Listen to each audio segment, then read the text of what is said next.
Relatives of the 20-year-old gunman Adam Malanza are giving us some additional insight into who he was. His aunt, who lives in Illinois, spoke out just a little while ago.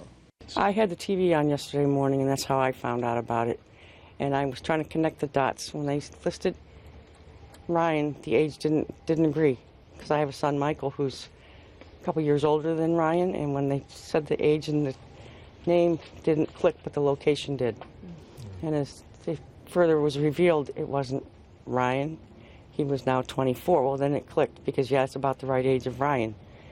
But I couldn't imagine Ryan doing such a thing. He's too well educated. Works in New York City as a CPA. He's got it together.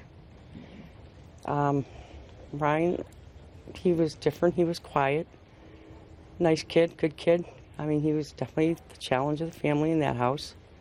Every family has one. I have one. They have one. But never in trouble with the law, never in trouble with anything. Did you start making calls, reaching out? At what point did you start, when you realized what? I called my husband in North Carolina. I said, "Have you heard the news?" He said, "No." I said, "You need to go listen to it." Meantime, I was getting ready to head to the airport to pick up my college, coming home from college. Right. And I asked him what he knew, and he had heard about it but didn't know the names. So I said, "Well, you need to listen to the radio on the way home." And of course, I lost it.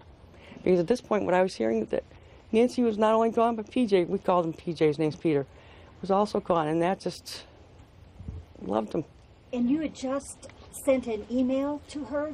I did yesterday. We'd been in touch, chit-chatting along. Even though they divorced, we were still friends. Mm-hmm. And what were you chit-chatting about? Can you share some just of that with us? Things in general, life, kids, what are your kids up to? This was yesterday. Yeah, I sent her one yesterday before I found any of this out. Ma'am, but when you were having these conversations, did she ever express her concerns about her son? I mean, what have you been able to put together now that you think back on who he was and the problems he was having?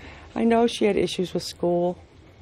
She eventually wound up homeschooling him because she battled with the school district. In what capacity, I'm not 100% certain. If it was behavior, if it was learning disabilities, I really don't know. But he was a very, very bright boy. He was smart. Mm-hmm.